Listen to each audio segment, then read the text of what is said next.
ஜென்சலி சங்கமலையிலே வந்து இயங்குற மாதிரி நம்ம ஏற்பாடு பண்ணி கொடுக்குறோம். அந்த கட்டடங்கள் வந்து ரொம்ப பழுதாக இருந்தது. இதே மாதிரி ரொம்ப தண்ணி மழை காலத்தில் வந்து உள்ளே தண்ணி அடிக்கிட்டு இருக்குது. அதுக்கு நீங்கள் இந்த கிராமத்தில் ஒரு கவர் மாதிரி இங்கே கொடுத்தோம்னா நம்ம நேரடியாக வந்து நம்ம வீடியோ எடுத்து சொல்லி அதை மறுக்க ரெடினேஷன் பண்ணுறது கொடுக்கலாம். தற்காலிகமாக ஏதோ ஒரு இடத்துல நம்ம இயக்கிறதுக்கு நம்ம ரெடி பண்ணிக்கலாம். அது அல்லாமல் வந்து நம்ம ஏற்கனவே நம்ம பழைய பஞ்சாயத்து ஆஃபீஸ், நம்ம புது பஞ்சாயத்து ஆஃபீஸ் நம்ம மாவட்டத்திலேயே கோயம்புத்தூர் மாவட்டத்திலேயே 2 பஞ்சாயத்து ஆஃபீஸ் தான் இந்த மாதிரி கொடுத்துருக்குறாங்க. ஒன்று வடக்கு மாவட்டத்தில், தெற்கு மாவட்டத்தில் சங்கமலைக்கு தான் கிடைச்சிருக்குது.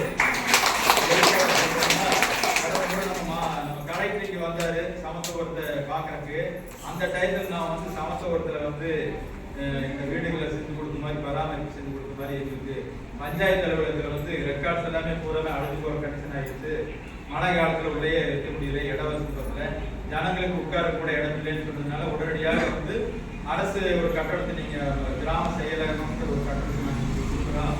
அதில் வந்து விஓ ஆஃபீஸு, விஓ நேரம் அவங்களுக்கு அங்கேயே ஒரு அலுவலகம் அங்கேயே அமைக்கிற மாதிரி பண்ணி கொடுக்குறோம்.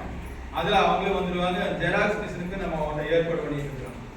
அது இந்த ஒரு 2-3 மாதத்துக்குள்ளையாவது நம்ம அதை விழுந்து வெளியே வரக்கூடிய ஒரு ஜெராக்ஸ் மிஷின் கூட பஞ்சாயத்து ஆஃபீஸில் வச்சோம். வரவங்களுக்கு எதையும் கீழே போய் நடந்து போய் மற்ற ஒரு ஜெராக்ஸ் மிஷின் எடுக்கக்கூடாதுக்காக அதையும் கேட்டுருக்கிறோம். அந்த மாவட்டத்திலேயே நம்ம பஞ்சாயத்து ஆஃபீஸ் தான் சங்கப்பாளையத்தில் வந்து ஆனமலை ஒன்றியத்திலும் கூட கிடையாது. எல்லா கிராமத்திலையும் விட தெற்சங்கப்பாளையத்தில் கூட ஒரு கட்டடம் நம்ம வந்து வாங்கியிருக்கிறோம்னா அது பெரிய ஒரு சாதனை. அது அல்லாமல் வந்து இப்போ கல்குவாரிகிட்ட வந்து ஒருத்தர் இறந்து விபத்தாயிடுச்சு. அந்த கல்குவாரிகளுக்கும் வந்து கம்பி வேறு போட்டு அதை பாதுகாப்பு பண்ணுறதுக்கு ஏற்கனவே அந்த அரசுகிட்ட கேட்டதுனால அதையும் வந்து ஒரு கிட்டத்தட்ட 20 லட்ச ரூபா செலவில் அந்த கம்பி வேறு சுற்றி போட்டு அந்த கல்குவாரி யாருமே எதையும் விபத்து நடக்காம அதுக்கு அரசாங்கம் ஆர்டர் கொடுத்தாங்க. இதுக்கு மேல என்னன்னா இந்த நம்முடைய 40 பேருக்கு வந்து இன்னைக்கு வந்து ஏற்கனவே நம்ம இன்னைக்கு சொல்லியிருக்கிறோம். அவங்களுக்கு 42 பேருக்கு வீடுகளுக்கு உண்டான கட்டணத்துக்கு உண்டான மதிப்பீடு தொகையோட சேர்த்து கொடுக்குறோம். இதுல என்னன்னா இந்த வீடுகளை வந்து பராமரிப்பு செய்யறதுக்கு சில பேருக்கு வந்து பண வசதி இருக்கு, சில பேருக்கு பண வசதி இருக்காது. சில பேர் நீங்களே கட்டி கொடுங்க, நீங்களே செஞ்சு கொடுங்கன்னு கேட்பாங்க. அதுல யாராவது வந்து தானே அவங்களே செஞ்சுக்கிற மாதிரி இருந்தால் ஓட்டு வீடா இருந்தாலும் சரி, குரூப் அந்த காசு வீடா இருந்தாலும் சரி அவங்களே செஞ்சுக்கலாம்.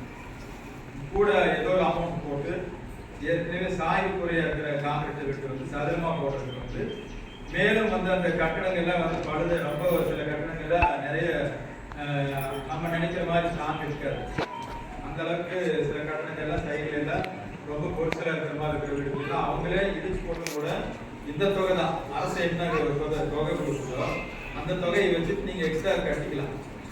அதுக்கு வந்து அவங்களே விருப்பப்படுறவங்க நேரடியா ஊராட்சின்னு சொல்லிட்டு நம்ம அந்த துறை சார்ந்த அதிகாரிகள் வருவாங்க. அவங்க மூலியமா உங்களுக்கு என்னென்ன செஞ்சு கொடுக்கணுமோ அதை நீங்களே செஞ்சுக்கலாம். இதுக்கு மேல என்ன ஓட்டு வீடு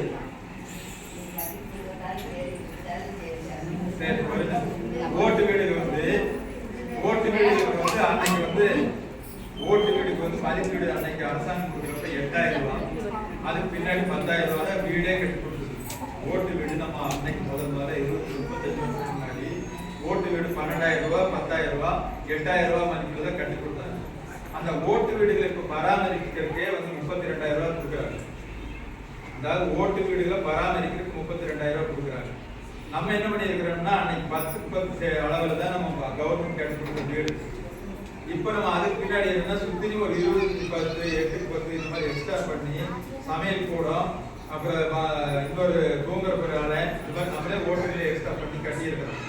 ஆனா அரசாங்கம் கட்டி கொடுக்குறது வந்து ஏற்கனவே நம்ம கொடுத்த வீடு 10 இருக்கிற வீடு தான் நம்ம பராமரிப்பு பண்றதுக்கு கவர்மெண்ட் கொடுத்துருக்காங்க. முன்னாடி இருக்கிற எக்ஸ்ட்ரா போட்டதுக்கெல்லாம் நம்ம கவர்மெண்ட்ல அவங்க செய்ய மாட்டாங்க.